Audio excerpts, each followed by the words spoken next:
Hello, नमस्कार. स्वागत आहे तुमचं माझ्या ब्लॉगमध्ये. मी आहे सुप्रिया. मी आत्ता 31 डिसेंबरचे काही व्हिडिओ पोस्ट केलेले आहेत यूट्यूबला आणि इंस्टाग्रामला सुद्धा. तर तिथे पण मला भरपूर प्रेम मिळाला. मी तेवढ्या प्रेमात सुद्धा खुश आहे. आणि मी इकडे यूट्यूबला सुद्धा काही व्हिडिओ पोस्ट केलेत. तर मला जशी मी अपेक्षा केली नव्हती की एवढं प्रेम मिळेल, तर मी तेवढं म्हणजे ॲडजस्ट केलं की त्याच्यातही मी खूप खुश झाले. मला चांगलं प्रोत्साहन मिळालं. तुम्ही असंच मला चांगलं प्रोत्साहन द्या. मी यूट्यूब चॅनल काढला, त्याला मला वाटतं अजून 1 वर्ष झालेलं नाही आहे. स्टार्टिंगला मी कॉमेडी व्हिडिओ टाकत होते. त्याच्यानंतर मी आता 2-3 दिवसापूर्वी मिनी ब्लॉग टाकायला सुरुवात केली. तर आता मी ही जी अशी तयार झालेली आहे ती सुद्धा शॉर्ट व्हिडिओ मला करायचे होते. म्हणून ॲक्च्युली माझं ऑफिसचं काम संपलेलं आहे. संपलेलं म्हणजे थोडं संपलेलं आहे, परत येईलच.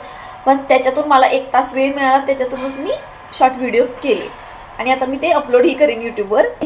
माझं जे कोणी आता नवीन लोक व्हिडिओ बघत आहेत, ज्यांनी माझ्या यूट्यूब चॅनलला सबस्क्राईब केलेलं नाही आहे, त्यांनी प्लीज आपल्या यूट्यूब चॅनलला सबस्क्राईब करा, लाईक करा, शेअर करा.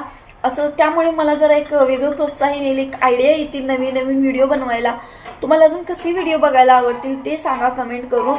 मी नक्कीच ते ट्राय करेन मनापासून. आणि अशीच आपली एक फॅमिली तयार करूया. मराठी मुलगीला एक चांगलं प्लॅटफॉर्म देण्याचं तुम्ही एक कार्य करू शकता. म्हणजे मी म्हणते म्हणून नाही, तुम्हाला जर आवडलं, माझा व्हिडिओ आवडला, मनापासून आवडला, कॉमेडी असू द्या, ब्लॉग असू द्या, कसाही असू द्या, तर प्लीज लाईक, शेअर आणि कमेंट करा. यूट्यूब चॅनल 1 वर्ष झालेलं नाही आहे सध्या, मगाशी सांगितल्याप्रमाणे.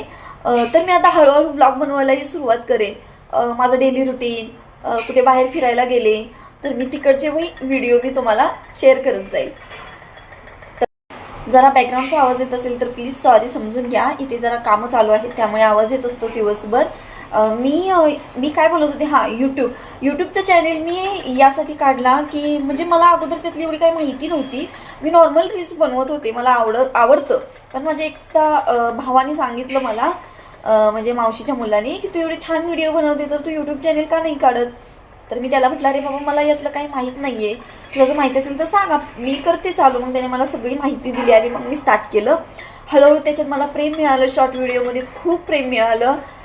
सबस्क्रायबर वाढले आणि जरा मध्यंतरी गॅप पडलेला, म्हणजे मी दिला नव्हता, जरा फॅमिली इश्यू होता तेव्हा मी गॅप पाडलेला. आणि आत्ता परत मग मी रोज शॉर्ट व्हिडिओ अपलोड करत असते. तर तिथे सुद्धा असंच प्रेम मिळू द्या तुमचं. आणि आता मी थोडं ऑफिसचं काम करते, नंतर भेटूया आपण. ठीक आहे, झालंय आता माझं आवरून. आता जरा म्हटलं एक 15-20 मिनिटं आपण रिलॅक्स करावं. सकाळपासून काम चालूच आहे. एकदा ऑफिसचं काम सकाळी स्टार्ट झालं ना की मला जरा सुद्धा ब्रेक मिळत नाही. तसं मी त्याच्यातूनच अधूनमधून उठून काम करत असते घरातली. पण असं रिलॅक्स बसता येत नाही, असं स्वतःसाठी वेळच देता येत नाही. कंटिन्यू एकामागे डेटा देत असतात. तर म्हटलं चला व्हिडिओ बनवून झाले तर 15-20 मिनिटं तरी आराम करावा आपण. आणि त्याच्यानंतर मग झालंच रोजचं घरातलं काम चालू, ऑफिसचं काम चालू.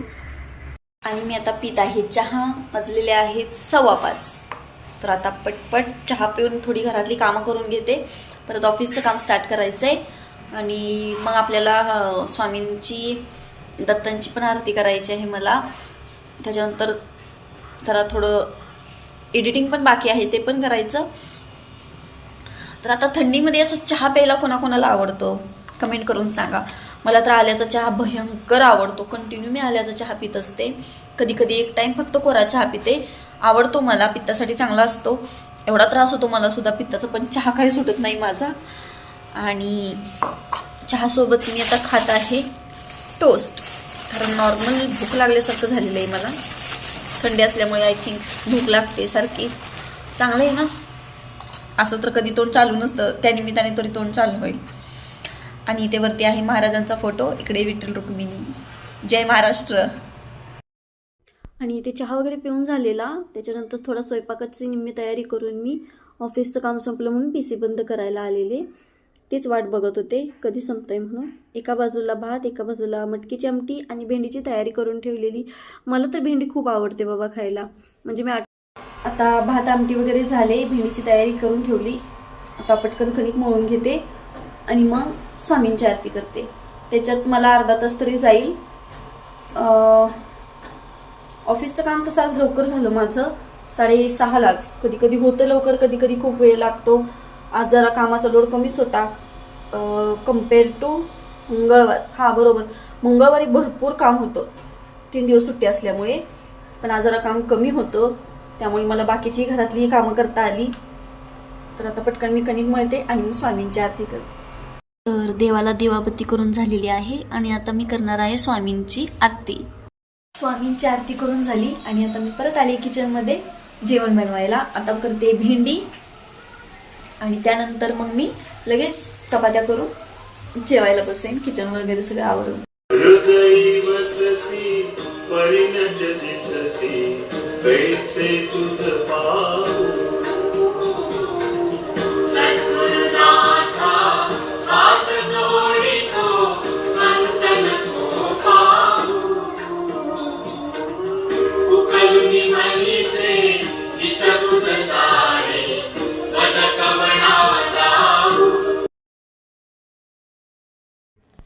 आणि मी अशीच दत्तगुरूंची आणि स्वामींची गाणी ऐकत ऐकत स्वयंपाक बनवत असते. ही भेंडी परतून झालेली आहे. आता आपण त्याच्यात ठेवूया झाकण, एक छान वाफ देऊया. मला काय माहिती, अगोदर भेंडी आवडत नव्हती, वास आला तरी नको वाटायचं, पण आता एवढी भेंडी आवडती, खूप आवडते. त्यानंतर इथं मी गाणं म्हणत होते दत्तगुरूंचं, जे मला आवडतं, मन लागो रे माझे गुरु भजनी. ते म्हणत म्हणतच मी स्वयंपाक करत होते. एकटीच असते, त्यामुळे काय करणार, जरा देवाची गाणी ऐकली की प्रसन्न वाटतं, मन हलकं होतं आणि दिवसभराचा जो कामाने कंटाळा आलेला असतो तो पूर्णपणे निघून जातो. आणि स्वामींच्या आपल्या गाण्यांमध्ये एवढी ऊर्जा आहे की सगळा स्ट्रेस निघून जातो, सगळी जे असतील दुःख वगैरे सगळं विसरून जातो आपण. मला तर खूप आवडतं. गुरुवार म्हटलं की मी खुश असते. कितीही गडबड असली, कितीही गोंधळ असला तरी मी आरती केल्याशिवाय चुकवत नाही. आणि अशी देवाची गाणी मी एक टाइम तरी ऐकत असते, सकाळी किंवा संध्याकाळी. आणि असे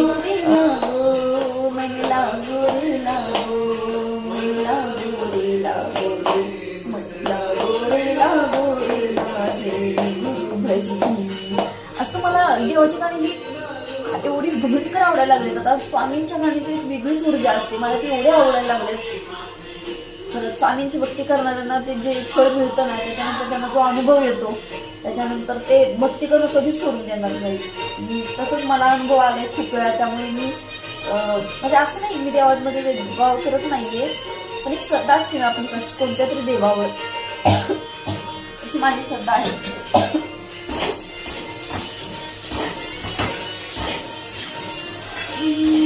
फक्त गुरुवारचीच गाणी ऐकते असं नाही, मी रोज गाणी ऐकते देवाची, सकाळी किंवा संध्याकाळी काहीतरी.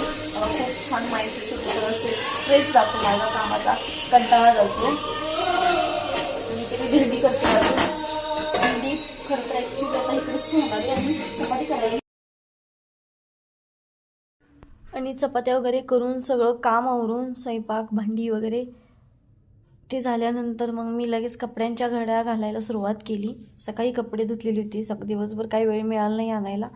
मग माझी आणि त्यांचे कपडे व्यवस्थित कपाटात ठेवत होते घड्या घालून. आणि इथे मला खरंच भयंकर पाठीचा त्रास होत होता. दिवसभर खुर्चीवर बसून दिवसभर कामाची धावपळ चालू असून मला भयंकर बॅक पेन व्हायला लागलेला आहे. त्यामुळे काही सुचत नव्हतं मला. तोंड तर असं झालंय की कधी एकदा मी झोपते, कधी आराम करते. कपड्यांच्या घड्या घालत मी असा विचार करत होते की आता शनिवार रविवार कधी येतोय, आपली काय कामं पेंडिंग आहेत. कसं ना, मुलींच्या म्हणजे स्त्रियांच्या डोक्यात हेच चाललेलं असतं की हे काम झालं तर नेक्स्ट काम आपलं कोणतं असेल, उद्या कोणतं काम असेल, आत्ता काय काम केले आणि उद्या कोणत्या कामाचा भार कमी होईल. वर्क फ्रॉम होम म्हटलं की असंच होतं. म्हणजे एक वेळ वर्क फ्रॉम ऑफिस परवडतं आपल्याला, पण वर्क फ्रॉम होम असं असतं की जिथे 10-10, 12-12 तास काम करून घेतलं जातं, प्लस म्हणजे एक्स्ट्रा पे वगैरे काही ठिकाणी देतात, काही ठिकाणी नाही. डोळे वगैरे खूप त्रास द्यायला लागलेले म्हणजे दिवसभर स्क्रीनसमोर बसून.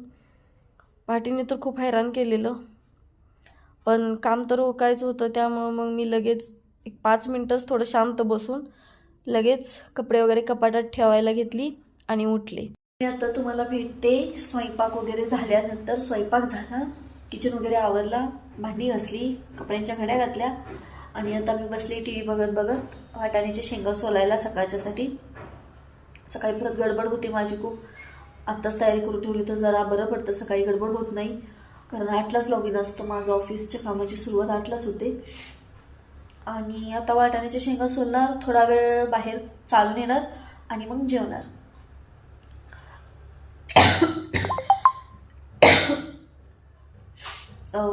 सर्दी आणि खोकल्याने खूप त्रास द्यायला लागलाय.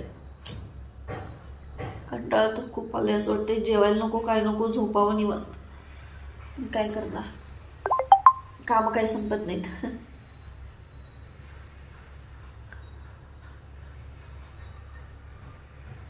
अजून सुद्धा आवाज येतोय ना बाहेरून, अजून सुद्धा काम चालू आहे. आणि ते मी टी व्हीला सिरियल लावली प्रेमाची गोष्ट, जी की मला खूप आवडते. तोपर्यंत वाजलेली 8:30, त्यामुळे मला खूप भूक लागलेली. 8:30ला माझा जेवणाचाच टायमिंग आहे. मी लगेच जेवून घेतलं. चपाती, भेंडीची भाजी आणि मटकी आज आवडीचा मेनू होता. थंडी खूप आज आहे, त्यामुळे मी लगेच जॅकेट घातलं आणि आता जेवण करते आणि जेवल्यानंतर मग आपण बोलूया. जेवण वगैरे झालं, भांडी वगैरे घासून झाली आणि मग मी बाहेर पॅसेजमध्ये शतपावली करायला गेले. तर जेवण वगैरे झालेलं आहे, सगळं काम आवरलं घरातलं, भांडी वगैरे, आणि सगळं माझं आवरून शतपावली करून सुद्धा मी आले. आता बसले टी व्ही बघत. डान्स प्लस प्रो बघणार आहे हॉटस्टारला, आणि त्यानंतर मग काय नाही, झोपणार. जरा एडिटिंग वगैरे राहिलंय व्लॉगचं, ते करणार. उद्या परत सकाळी उठायचंच आहे लवकर. उद्या फ्रायडे आहे, त्यामुळे जरा खुश पण आहे. उद्या लास्ट डे आहे कामाचा या वीकमधला. परत सॅटर्डे संडे सुट्टी आहे. 2 आठवडे कंटिन्यू सॅटर्डे संडेचा माझा प्लॅन होता, त्यामुळे काही असं घरात तर नव्हतेच मी. ह्या आठवड्यात असं वाटते काही प्लॅन अजून तरी नाही आहे. निवांत राहणारे मी, आराम करणारे. काही असतील कामं तर ती घरातली करेन. बघू, ठीक आहे, मूडवर. अशी काही खास कामं नाहीत, पण ठीक आहे. तर चालेल, ठीक आहे. भेटूया परत आपण नवीन ब्लॉगमध्ये. कसा वाटला तुम्हाला ब्लॉग कमेंट करून नक्की सांगा. Bye bye, good night.